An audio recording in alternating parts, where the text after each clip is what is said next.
Hi, this is Scott Wilkinson, host of Home Theater Geeks. In episode 131, I chat with head monster Noel Lee, the founder of Monster, about cables, headphones, and physics. So stay tuned. Netcasts you love. From people you trust. This is TWiT. Bandwidth for Home Theater Geeks is provided by Cachefly at CACHEFLY.com. This is Home Theater Geeks with Scott Wilkinson, recorded October 8th, 2012. Episode 131, The Head Monster Speaks. This episode of Home Theater Geeks is brought to you by Netflix. Watch thousands of TV episodes and movies on your PC, Mac, iPad, iPhone, or TV instantly. All streamed directly to you, saving you time, money, and hassle. For your free 30-day trial, go to netflix.com/twit. Hey there, Scott Wilkinson here, the Home Theater Geek. This week's guest geek is none other than Noel Lee, the founder and head monster at Monster, which was formerly known as Monster Cable, which many of you may recognize that. But as we'll find out today, Monster has expanded its scope quite a bit. Hey, Noel, thanks so much for being on the show. Hey, thank you, Scott. Really appreciate it. Those of you who are watching live at live.twit.tv or logged into the chat room at irc.twit.tv can post questions for Noel, and I'll pass along as many as I can. So, Noel, I wanted to start. You have a background as an engineer and also as a musician.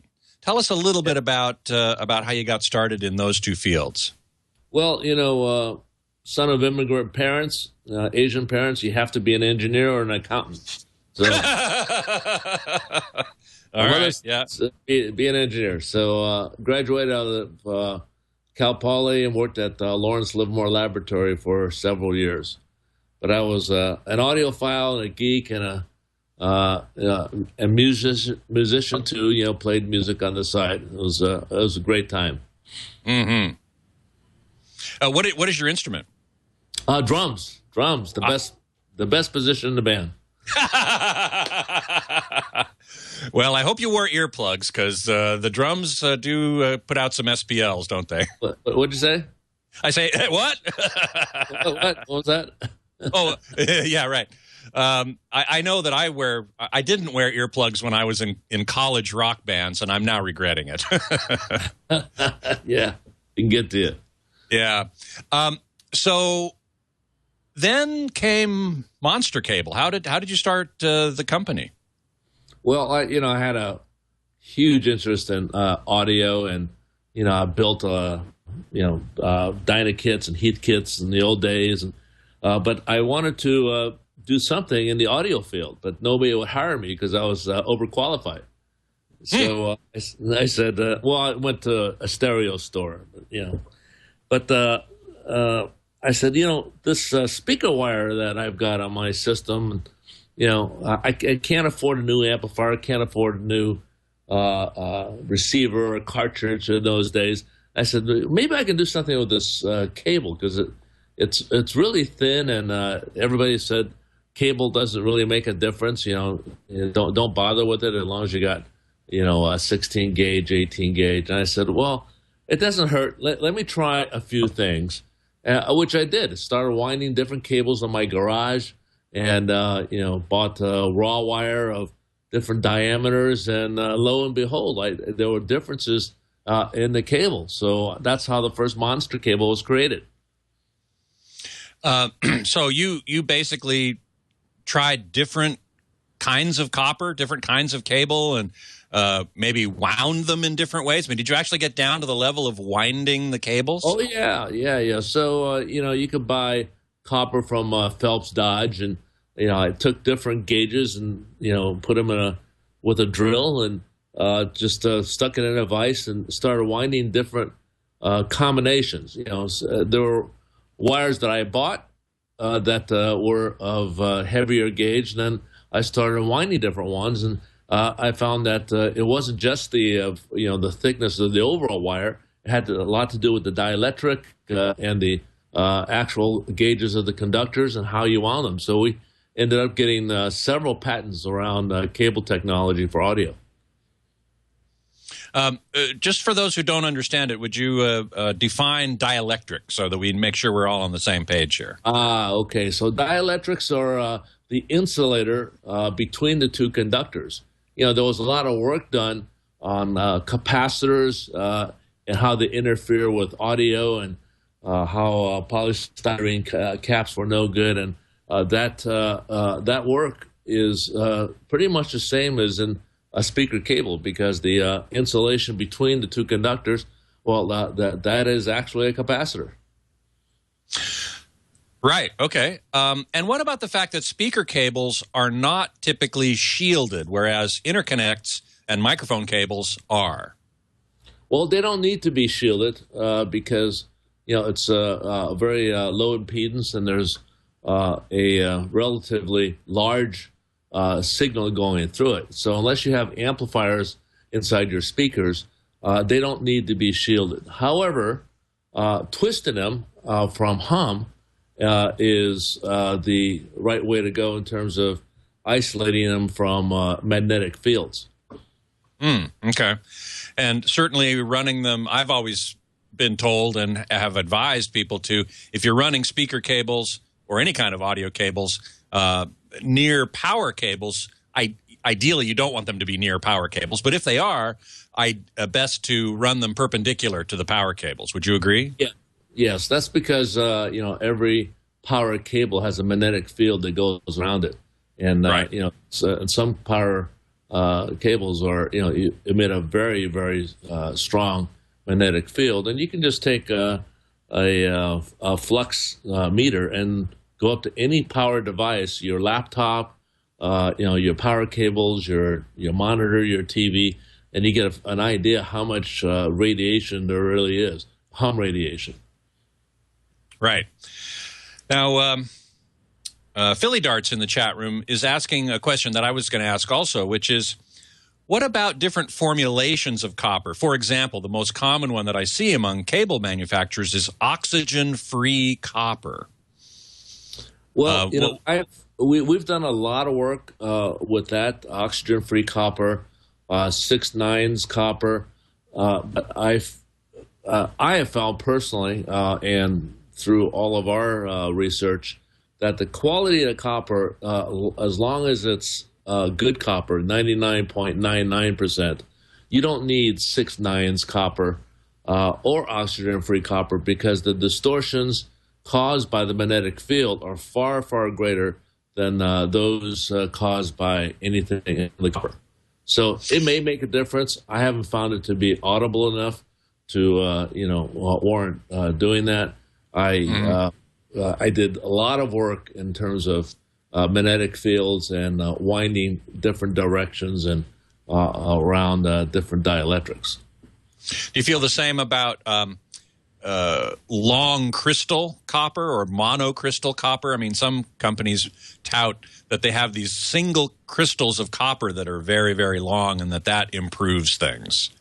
Well, that's the same goes, Scott. The signal doesn't travel just in the wire. The signal travels around the wire, and you have magnetic fields that are induced, especially with audio, where you have different frequencies. It's not just 60 cycles; it's all cycles, and it's transient in nature. So you've got a lot of problems in cable that aren't easily solved by just a single crystal of copper.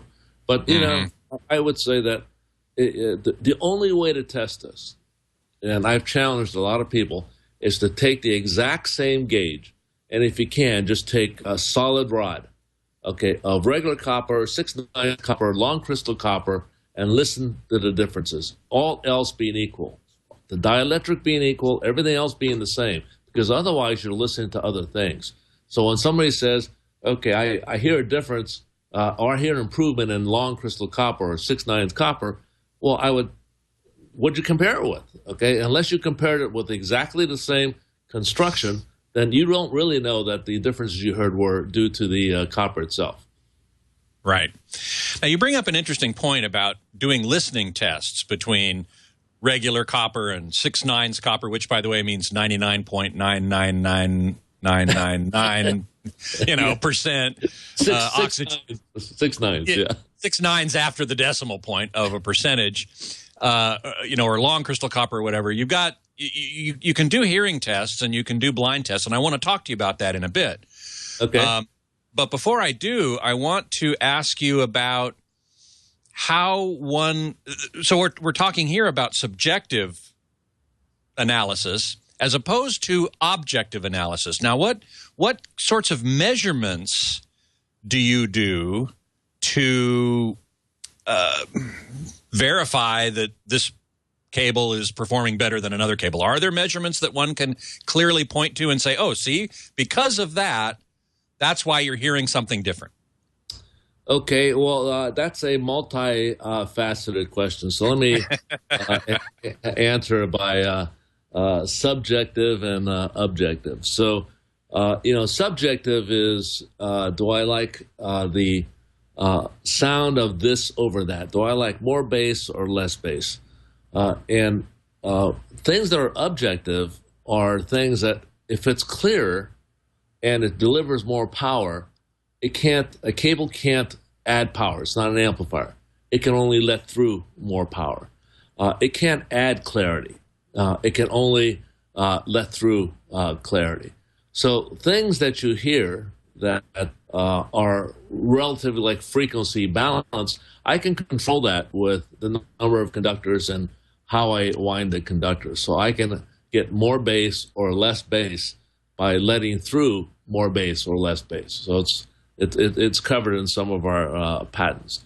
As far as testing, very, very difficult. And I had so many challenges of between scientists who say, how can you hear all these things? And I said, well, it's not only me. It's famous recording engineers who listen to all different kinds of wire, love the way our time-correct windings affect the sound.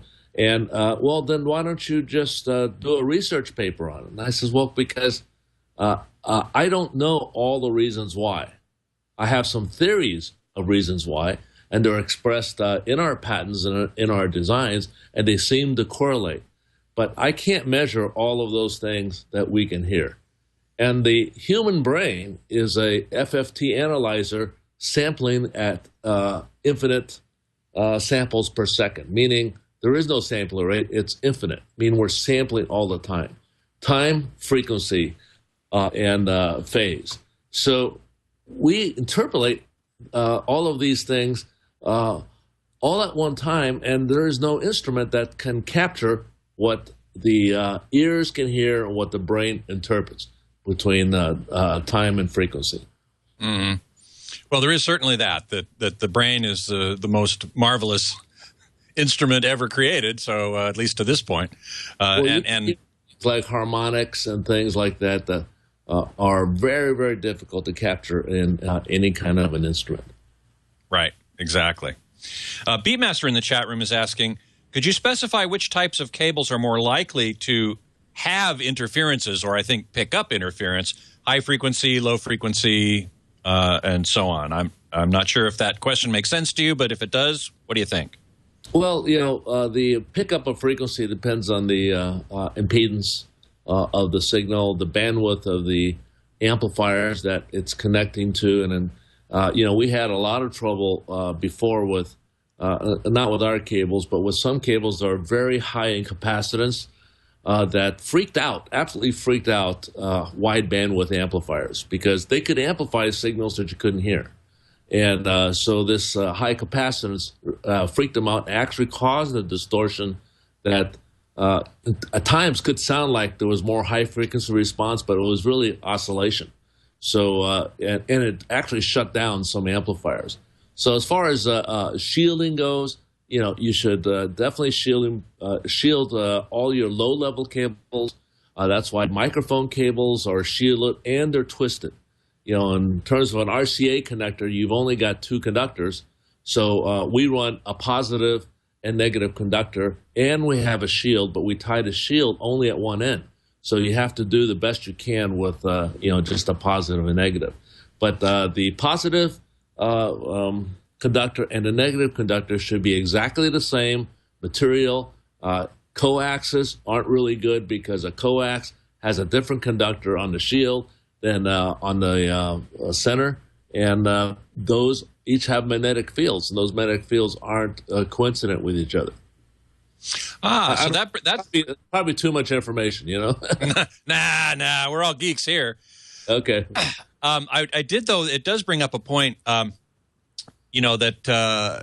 there are cables with RCA connectors at both ends that are, as you describe, and there are some that are used for analog audio interconnect and some used for digital audio.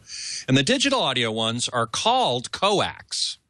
And that just made me realize, I wonder if the cables with RCAs at either end that are intended for digital audio, that is SPDIF, are different than the ones that are intended for analog interconnect audio, in that the digital ones might be coaxial, as you were describing, and the analog interconnect ones might be twisted pair.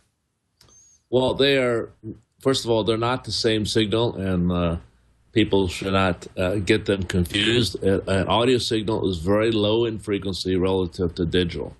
And a digital signal is at very, very high frequencies. So things like diameter of conductors, dielectrics, again, insulators, in how much capacitance that they have. And we used a very, very small nitrogen gas injected dielectric. So the losses were very, very small.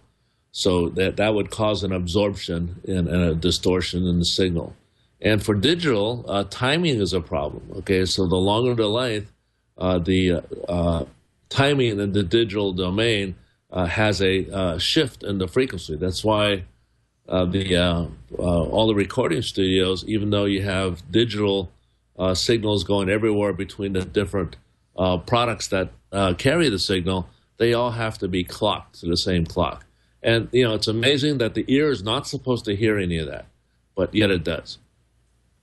Yet it does. This brings me to the next main topic of conversation that I wanted to have with you, which is I can easily see where analog signals would benefit from different gauges, different windings, different dielectrics, and so on.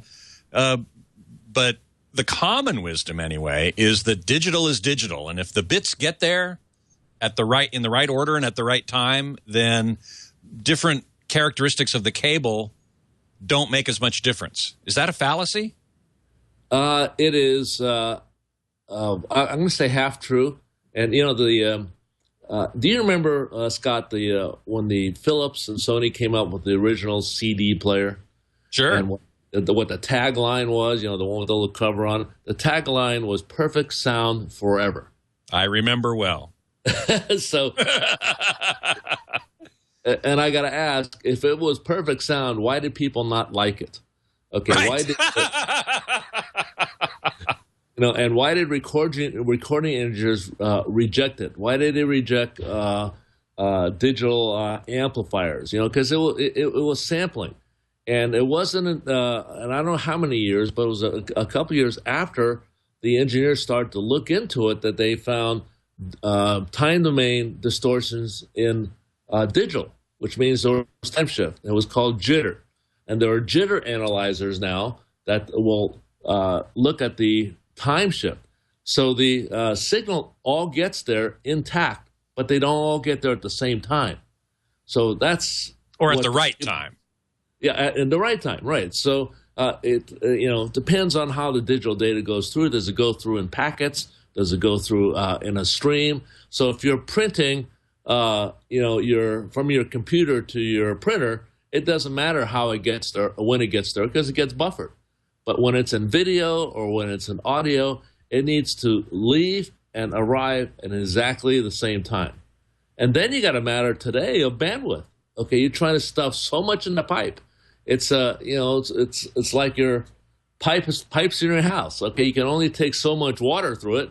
But when you start putting, 7.1 audio plus digital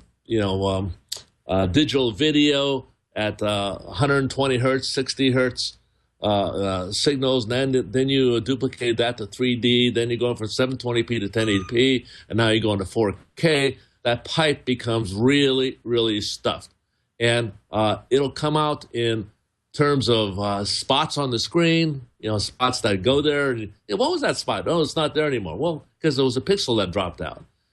Digital kinds of distortion that take the warmth out of the signal, the integrity, the harmonics out of the signal. So you have to know what to listen for, and they sound completely different. Analog distortion and digital distortion are not the same, either visually or sonically. And it would seem to me that that packetized digital audio, for example, Dolby Digital or DTS, it wouldn't matter as much because, again, that, as you said before, that's packetized and it gets buffered at the other end and assembled in the right way.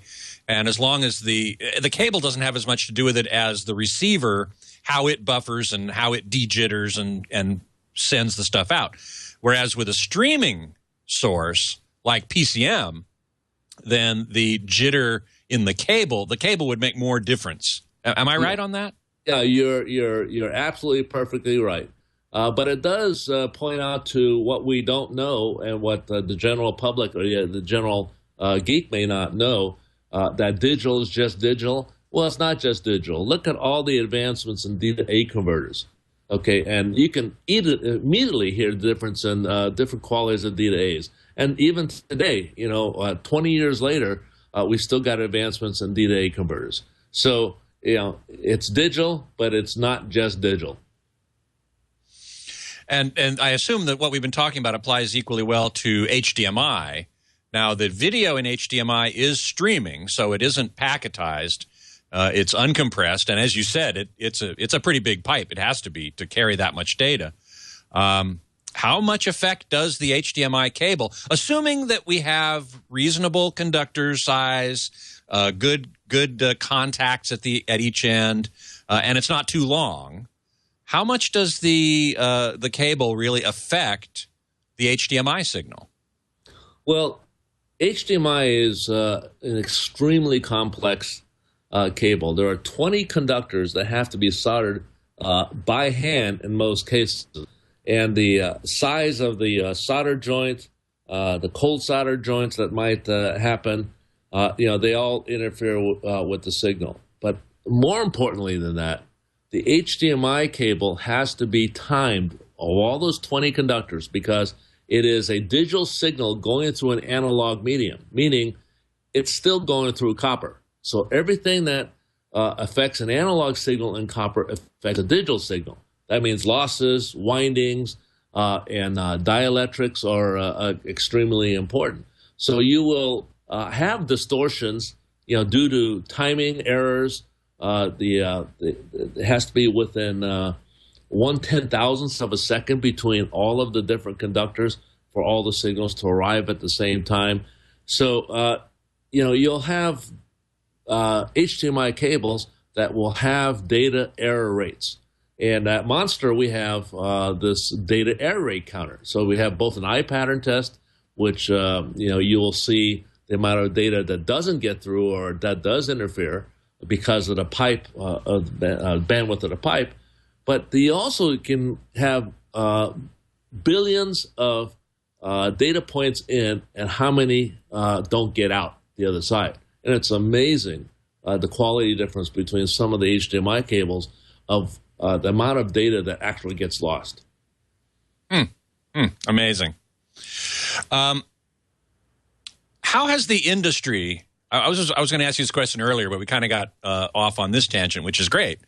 But I'm curious how you have seen the cable industry change since you started Monster in what, the mid '70s?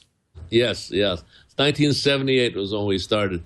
The cable industry has, if you were to pick a business not to go in, it would be cables. And yet here you are. Yeah, because everybody's a naysayer, from the original speaker cable that couldn't make a difference, that, the audiophiles and engineers, bought it because it did make a difference, and to hundreds of competitors that way. And, if you look at the changes between speaker cable that didn't make a difference, audio cables that didn't make a difference, and now HDMI cables that don't make a difference, I thought when we turned the corner to digital that was my godsend, because in digital you can measure the distortion. In audio, it's difficult. Okay, so am I measuring what I'm hearing? And the answer is you're measuring some things, but you're not measuring all that you're hearing. Well, digital is bits.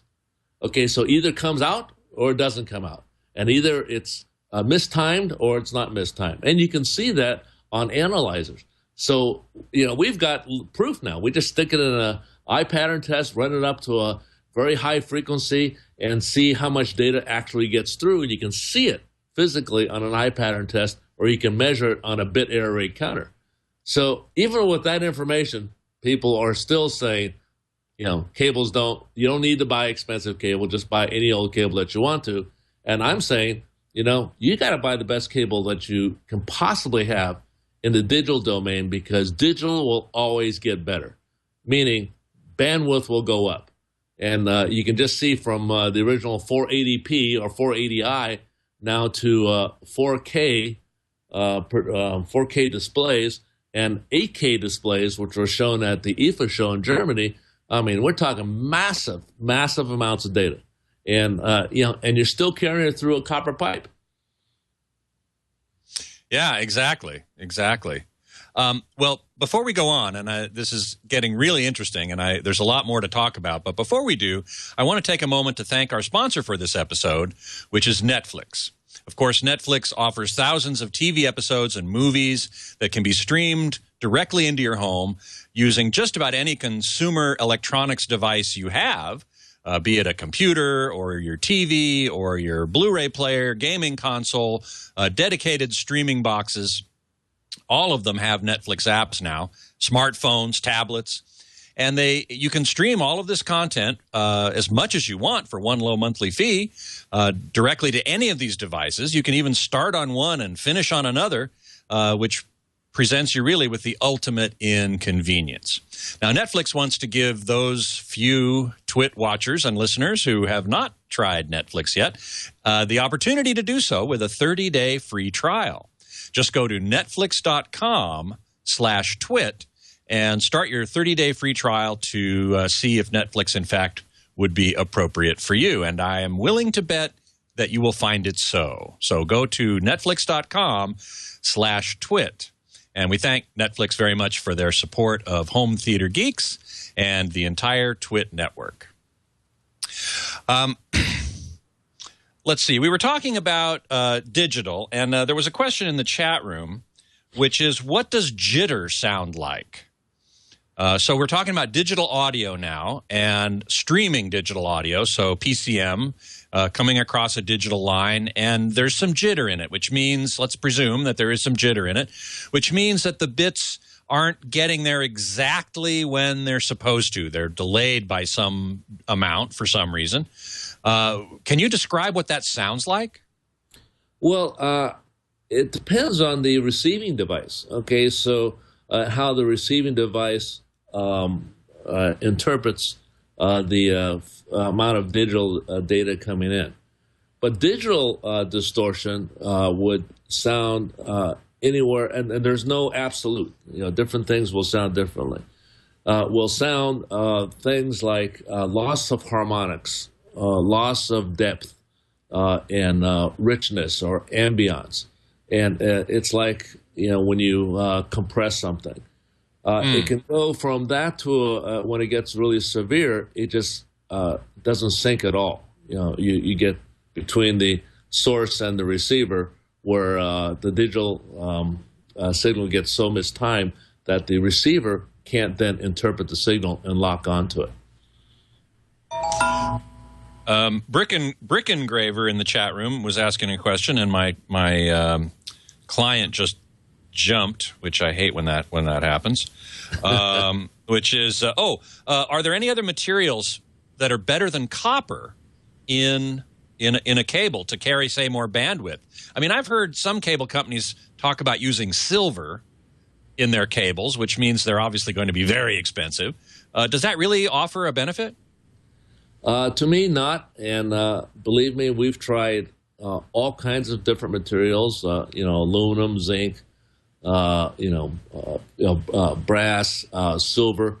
And what we found, okay, and this is, you can actually calculate this through Maxwell's equations, is what we call the skin depth of penetration into a material. So that means different frequencies penetrate the conductors at different levels at different frequencies. So there are optimum sizes of different materials. So, for example, if you had an optimum size of copper, it wouldn't be the same size as it would in silver. And to me, silver always sounded bright, and that the electron flow would distort the time arrivals of those signals. So without getting too complicated, you can calculate the speed of different frequencies through copper. And the highs accelerate faster than the lows do. And in silver, they accelerate even faster than the lows do. So which is why I believe, now I don't have a measurement for this, that's why I believe that silver usually sounds bright. Well, that brings up the issue that Copper for me is the best. It's conductive, it's inexpensive, it's easy to work with, and it's got great audio properties. Well, a couple of questions it brings up, and I was just trying to decide which one to ask. One is when obviously you can spend a very little bit or you can spend a lot. And in fact, you can spend a really whole bunch of money. I've seen speaker cables, in 1 or 2 meter lengths that at $20,000, $30,000. Where does the price performance ratio flatten out? Now, I don't mean a dollar figure, although if you can speculate on one, that's great. But I assume that for a while, I mean, if you spend $2 on a cable or you spend $10 on a cable, you'll probably get better performance out of the $10 cable, or 20 or 40 or 50. But when you get to $100 or $1,000 or $10,000 or $20,000, there's got to be a point at which that curve flattens out. Do you think so? Well, Scott, I think the cable industry, the high-performance audio cable industry especially, deserves some of the flack that it gets, okay, because it does go to the ridiculous. And it really doesn't, it really doesn't have anything to do with price versus value. It really has to do with the design. So, for example, I don't know if you remember, there was a big thing in the English magazines called solid core copper, meaning it was it was like an antenna wire. It was just a solid core, and it was very inexpensive, and they loved the way it sounded. Well, why is that? Well, if you kind of go with my theories, that solid core copper was the perfect diameter, and is in fact one of the diameters that we use in our speaker cables that extrapolate just great sounding mid-range.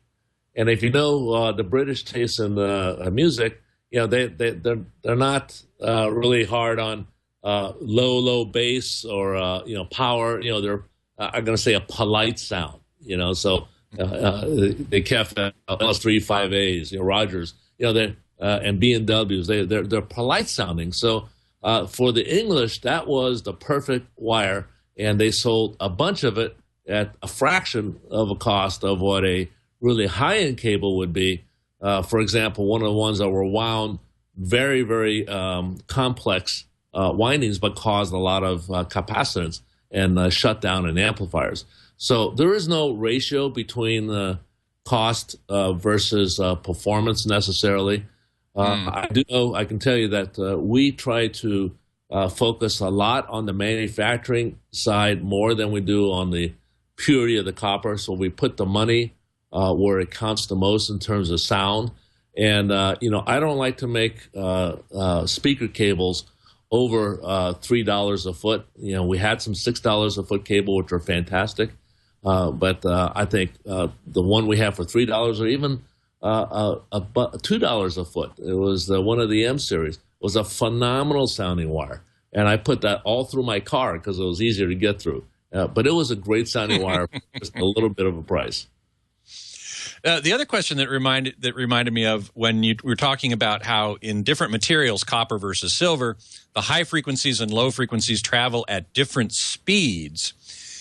That reminds me of the question of directionality. Some cable companies actually put an arrow on the jacket that says, "Oh, you should plug this end of the cable into the output and that end of the cable in the input, and the signal travels in this direction."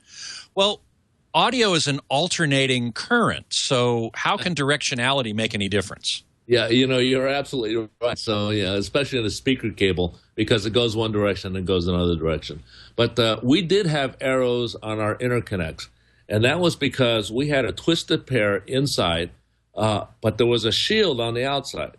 And you can't connect the shield on both sides, although otherwise the shield would be a signal-carrying shield. We wanted the shield had to not carry a signal because all the RF and everything was going into the shield. So we terminated that shield to ground only at one end. So when you reverse the cable, you're looking at an unterminated capacitance, if that makes any sense. Because you got no, it makes total sense. Yeah, there's a long shield that was a tube that had a different capacitance than if you reverse it the other way. So that was the only reason why we did it. But that makes total sense. That makes total sense because you want the shield to be connected to ground at the source end, correct? Yes. Yeah. At the source. So that makes total sense. Now I get it. But whether or not the signal's going in one direction versus the other didn't make any sense to me because that it's electrons wiggling around a static point. It's not actually flowing down the pipe. And that brings up the other question about the speed of high frequencies versus low frequencies. How does that work out? I don't quite understand that. It's a very complex Maxwell's equation. It's Stereophile did with Malcolm Hoxford, a PhD at the university in the UK. He actually published the formula. If you go back, it was a very big article, and it was reprinted again about 10 years later. But I'm not enough of a physicist to be able to actually do the calculation because it's very complex. But it had to do with the ferrous component of the materials, the frequency, and you could actually calculate the speed. And in fact, the Stereophile put the speed on there.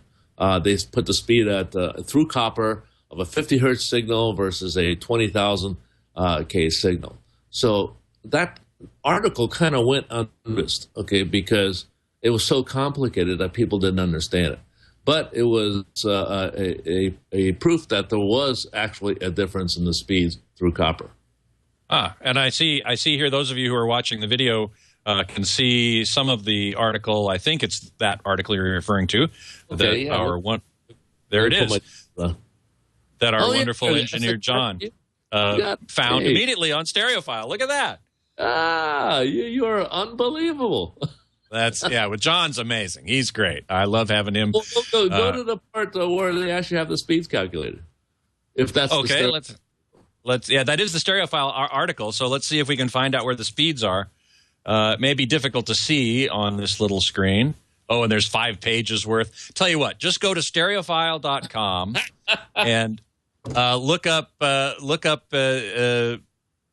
frequencies, speeds, and so on. You should be able to find it there. And you guys are real geeks. I gotta hand it to you, Scott. You guys are really geeks. Hey, the show's called Home Theater Geeks. What do you expect? Oh, I'm telling you, you guys are the best. I'm very happy to say that our audience is super geeky, and I am proud to be among them. Well, here you go. Look at there you go. Oh, there you go. Bingo! He found it.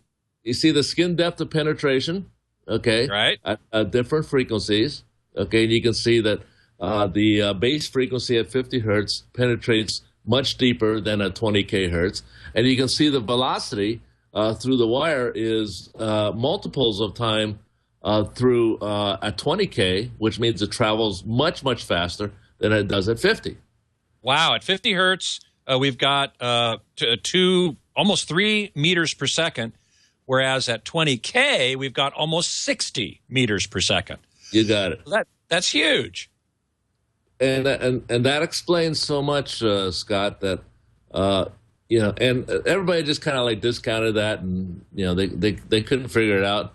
But that's the basis of all of our patents. I use different different gauges of wire, and wound at different turns per inch. So I couldn't speed up the highs. I could only slow down the lows. So I couldn't speed up the lows. I could only slow down the highs. I took very thin wire. It was like almost 50 gauge wire, which you can barely see with the human eye, and I wound it at 12 turns per inch to slow down those high frequencies. And that's why our cables are so renowned for their coherency and harmonics and fullness.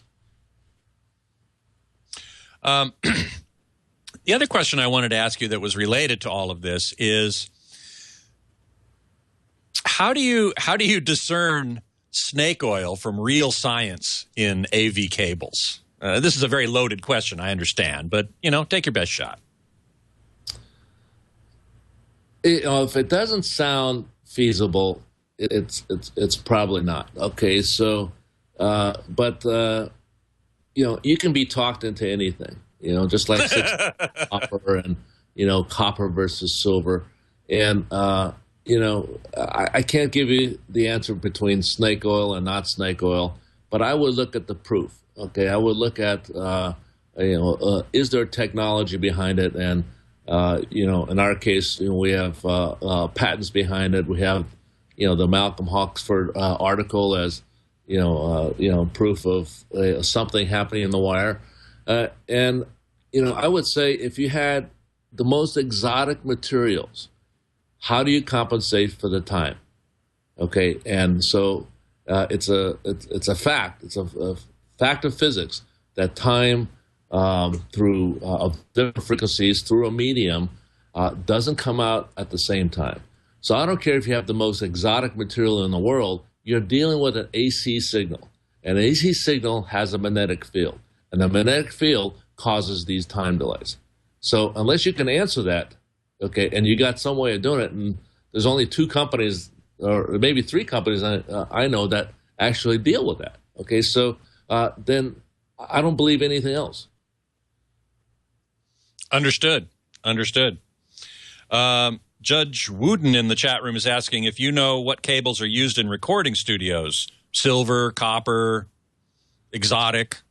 Yeah, so it's all copper.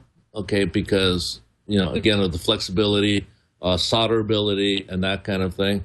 The very best recording studios use our stuff, which is hellacious to solder, because we not only had these different size conductors. There could be 300, 400 conductors in an interconnect cable, for example. We insulated each one of them. So each one of them had an insulator. You had to burn off the insulators. So it was a project just to get the things soldered up. So in the finest recording studios, I would say it's our stuff. In other recording studios, it's a number of any other brands, and the priorities are different: flexibility, color coding, and that kind of thing. So you may not, and you probably do not, have the best wires in recording studios. Beatmaster in the chat room, speaking of soldering, was asking about connectors and or terminations, and I wanted to ask you about that too. What do you think about? Beatmaster asks, what do you think about the trend going towards bigger and bigger connectors for high-end cables, and doesn't this contradict the trend for TVs getting smaller and smaller? I've had cases where big fat HDMI cables with big old connectors at the end being connected vertically are so heavy that they fall out. Okay, well, for analog, it's different than for video, and it's different for low-level signals versus high-level signals. High-level signals there's a definite advantage to it because you're carrying lots of current, and you want to make sure there's no loss at the conductor. That you may have a really big wire and very small connector, and that becomes a funnel. So you should use the best connector possible. Balanced XLRs if you can do it.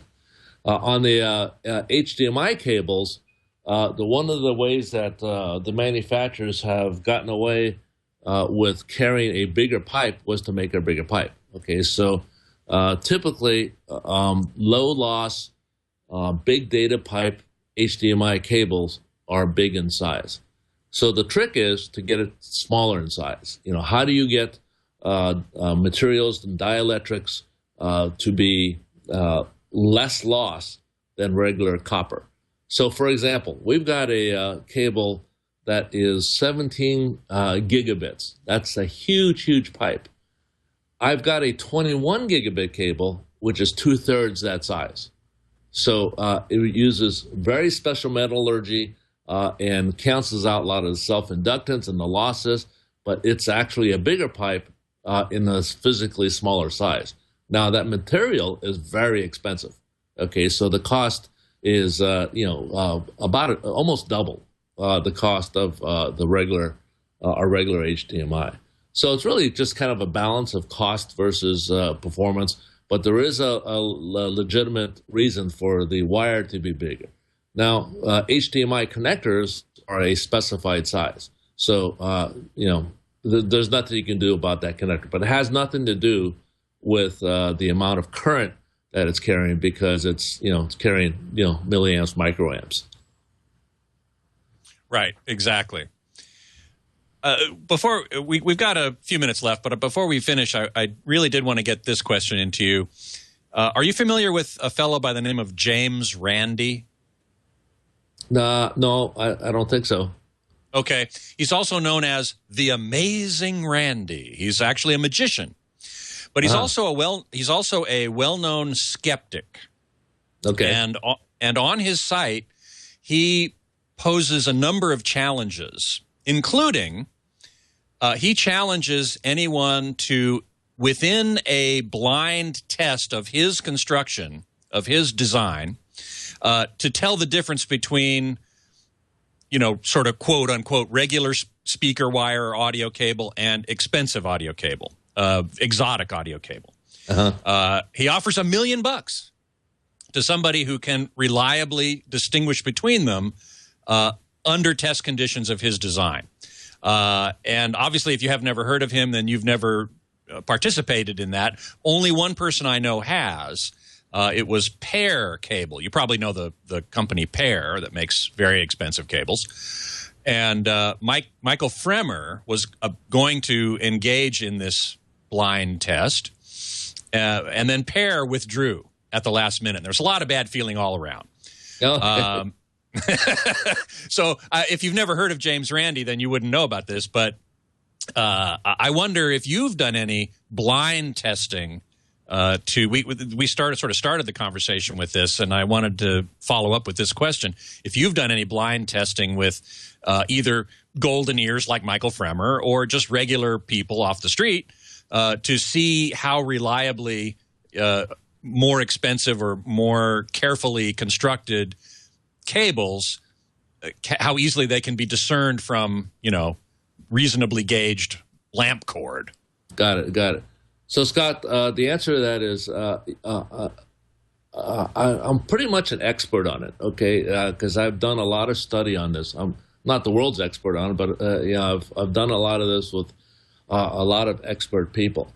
And, one of the things about this double-blind AB as a test is that it's not a reliable test, okay? So the AES at one time had different rooms.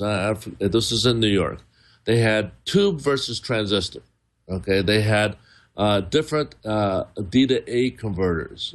They had different amplifiers. This amplifier of this node and that amplifier. And they had cables, speaker cables, okay? And the testing of the mass was 50-50. Okay, so... no better than chance. Yeah, in a double-blind AB, if it's, there's a ratio. It's a very studied ratio. If you do 100 samples, I think it's something like 70-something. If you can get, actually, no, it's lower than that. It's actually like 60-something. If you guess 60-something of it, it eliminates any chance of guessing right. So the problem is not whether there's a difference in cables. The problem is the test. If you took different vintages of wine, for example, okay, so my wife is, BV fanatic, right? So there's, 69 and there's 65 and the wine guys will say this tastes like this doesn't taste that good because of the crop, right? Mm. If you do a double-blind A/B, you would not be able to tell the difference. If you did regular Coke versus Diet Coke, you'd not be able to tell the difference. If you did perfumes, even, it'd be hard to tell the difference. And the only way to tell a difference in a test like that is like in photography, okay, in colors. And even if I showed you one color and another color that was slightly a different shade, you tell me in a ABX test, so here's A, here's B, so here's C. Okay, is it the same as B or is it different than B? That's how double-blind A/B works. You wouldn't be able to tell the difference. It's only if you overlay the color on top of each other can the brain and the eye discern the difference. So if I took two shades of color, like on a Pantone chart, okay, and I overlaid one to the other, instantly I could tell the difference. But if I did it on a double-blind A/B, I wouldn't be able to. Just try it yourself. Take two swatches of Pantone right next to each other and do a double-blind A/B. It won't work. Because there's some time that passes between when you see one versus see the other, or in the case of cables, hear one and hear the other. You're not the only one who believes that double-blind A/B is not a valid test. There are many people who feel the same way. So you don't hear them Scott. You don't hear them at the same time, and also there's a different pressure on the brain when you have to try to guess because there's a fear of guessing wrong. Okay, and I've passed the double-blind A/B, and I think it was 8 out of 11 tries on the speaker cable, but it was really hard. And my guy was trying to fool me. He would put on the same cable, like 6 times in a row, and I would say, no, it can't be. He must have switched. And I would say, no, I gotta go with my ears, okay? And so I passed the test, but it was very difficult because the pressure's on. Gosh, is it different? Did he switch it? Did he didn't switch it? Which one is it? So it's a whole different set of pressures that cloud your judgment and your ability to discern A from B. Right. By the way, Brick Engraver in the chat room is saying you're absolutely correct. He's a color matcher, and you cannot remember a color from one moment to the next. So I do believe that you are correct in that regard. Before we finish, I did want to ask you about the fact that Monster has gone way beyond cables these days. Perhaps most well known, in addition to cables now, is your headphone line. Yes. And I wonder how you got into that. And there's also power management as well. Well, power, it's all based on audio. I mean, I really could care less about video because that's going to take care of itself. But audio is very mystic, and trying to get audio out of a car stereo that images is a challenge. It's a huge challenge. And we did car stereo. Trying to get it out of a speaker box is a real challenge with passive crossovers, and now with digital crossovers. So the challenge to me on the headphone space, I said, wow, look at all those people listening to the little white earbuds. And, if we were good at anything, we uncommoditize commoditized products. So we uncommoditize zip cord, uncommoditize the regular surge suppressor with clean power filtering. And so the next challenge was really, how do you design a headphone that doesn't sound like a headphone, but sounds like an audiophile pair of speakers with all of the low frequency response of a subwoofer. That means subsonic. That means going down to 17 hertz, which some of our headphones will reproduce. It's only a feel. Out to 12, 15, 20,000 hertz, and put it in a little capsule about the size of your thumbnail. So that's so that was a challenge. So I did what I think other headphone companies did not do, because they did it by the measurements, they did it by the meters, and I did half of it by the measurements, and then the other half by what I heard. Because as an audiophile, as a recording engineer, being in the studio, I know what that sounds like. So our first go around with Dr. Dre was phenomenal, because he wanted to reproduce the low bass and the impact of hip hop music that he knows was getting lost in everybody's little white earbud. So that was our first challenge, was to actually get low bass out of a headphone.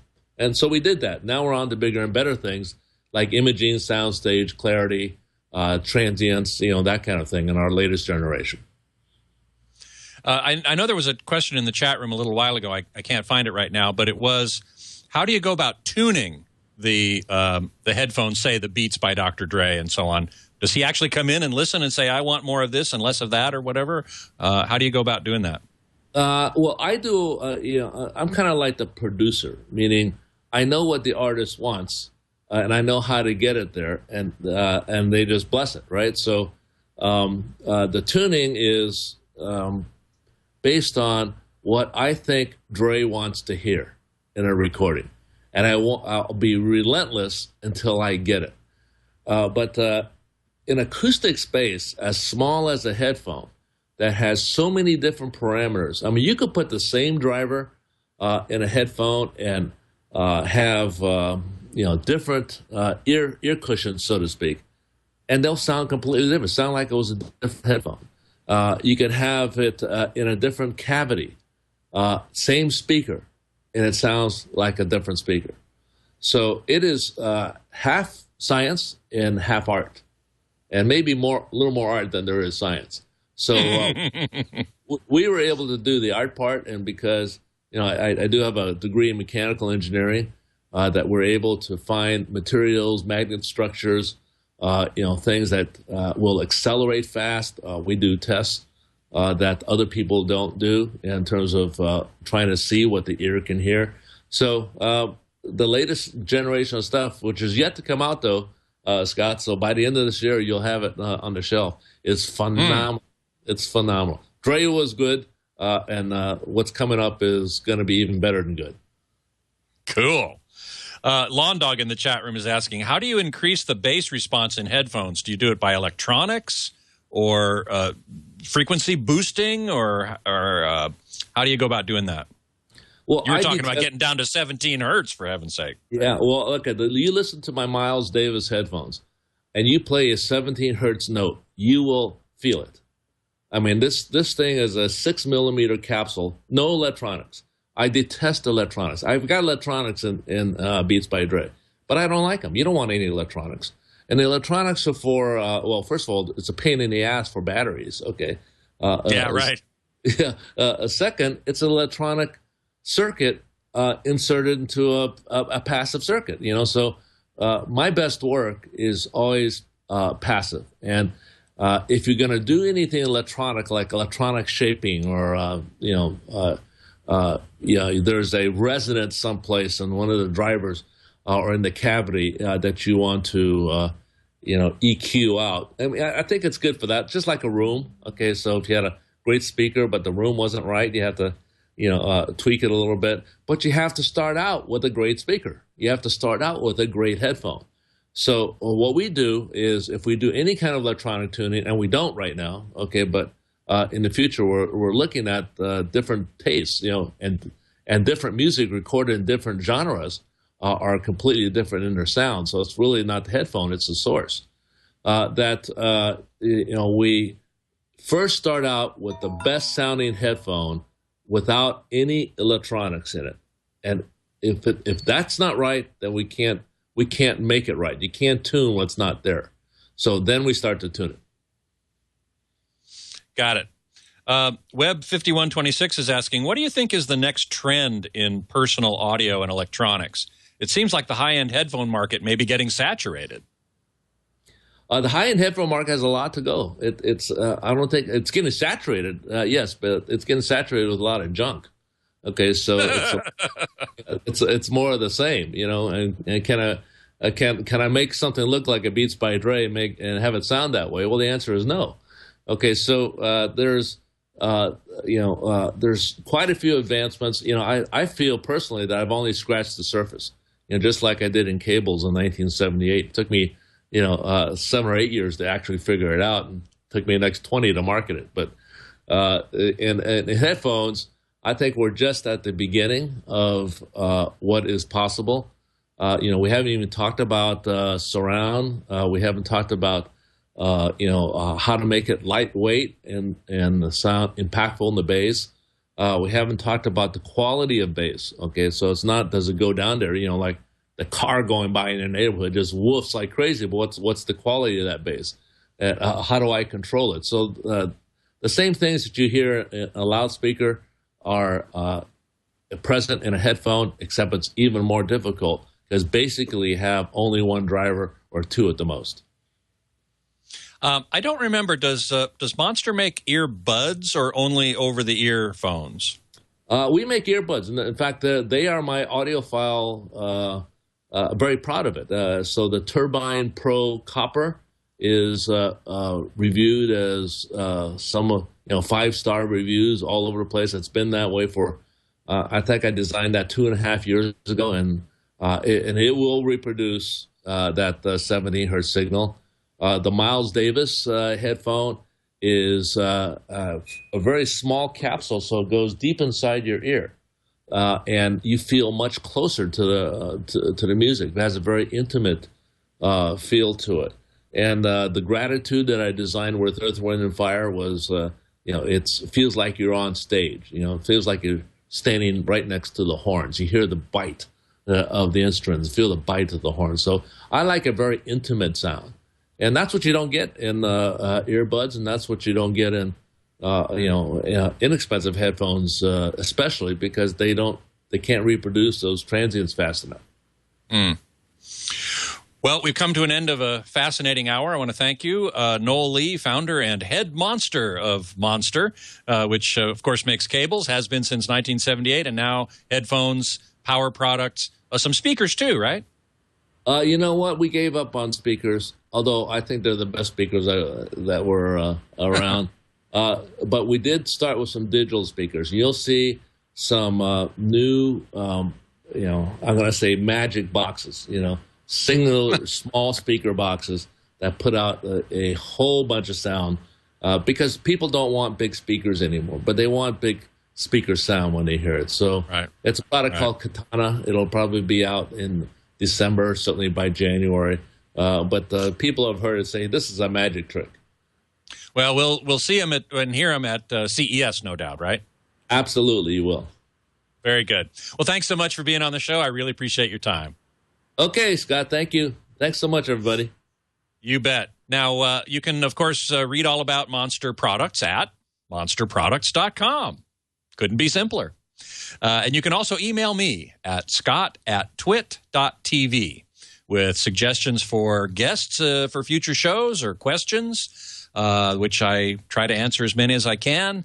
At this point, I'm on Secrets of Hi-Fi, Secrets of Home Theater and High Fidelity at hometheaterhifi.com.